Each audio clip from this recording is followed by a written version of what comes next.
দুঃখের আড়াল হলে ভালোবাসা কমে না, স্বপ্নের পথ চলা কখনো যে থামে না। কাউকে স্বপ্ন দেখাতে অনেক সময় লাগে, কিন্তু তার সেই স্বপ্ন ভেঙে দিতে লাগে 1 সেকেন্ডের চেয়েও কম সময়ে, কখনো কখনো পরিবারের সুখের জন্য। নিজের দেখা সব থেকে মূল্যবান স্বপ্নটা কেউ ভেঙে ফেলতে হয়।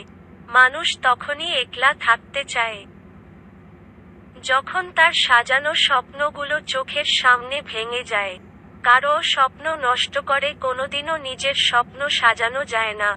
যদি জানতাম তোমার কষ্টের কারণ হব আমি, তবে তোমাকে নিয়ে কখনোই স্বপ্ন দেখতাম না।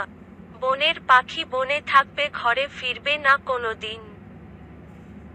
কিছু স্বপ্ন স্বপ্নই থাকবে, বাস্তব হবে না কোনোদিন। সুখের আকাশটা আজ রাতের মতো কালো, সাজানো স্বপ্নগুলো হয়ে গেছে এলোমেলো। আমরা সবাই স্বপ্ন দেখি, কিন্তু স্বপ্নটা বাস্তবায়িত কয়জন করি? যে করে সে তার উন্নতির পথে এগিয়ে যায়।